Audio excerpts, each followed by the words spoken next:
ఓం నమో అరుణాచలేశ్వరాయ నమ. ఈరోజు అనగా భీష్మాష్టమి. సో ఈ అష్టమి సుమారుగా రాత్రి 9 గంటల 15 నిమిషాల వరకు ఉంటుంది. ఈ రోజు నుండి అనగా 26/1/2026. సో దీన్ని మొత్తాన్ని కూడితే మొత్తం ఏమొస్తుంది? 8 1 1. మొత్తం కూడితే మళ్ళీ ఒకటే వస్తుంది.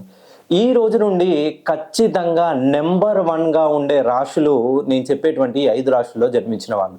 ఎవరైతే వృషభ రాశిలో జన్మిస్తారో, సింహ రాశిలో జన్మిస్తారో, తులారాశిలో జన్మిస్తారో, ధనస్సు రాశిలో జన్మిస్తారో మరియు కుంభరాశిలో జన్మించిన వాళ్ళకి, వీళ్ళకి గురువు, శని, రాహువు ఈ 3 గ్రహాలలో ఉపయోగం వల్ల, ఈ 3 గ్రహ స్థానాలలో మార్పిడి వలన ఖచ్చితంగా ఎవరైతే ఉద్యోగం కోసం ప్రయత్నిస్తున్నారో, నూతన ఉద్యోగంలో మార్పుల కోసం చూస్తున్నారో, చేస్తున్నటువంటి ఉద్యోగంలో ఎటువంటి వృద్ధి లేకుండా నూతనంగా ఎదగాలి, సంపాదించాలి అనే ఆలోచన ఉన్నవాళ్ళు ఈ 5 రాశుల్లో ఉంటే ఈ రాబోయే భీష్మ ఏకాదశి నుండి మీ ప్రయత్నాన్ని మరింత ముమ్మరం చేయండి.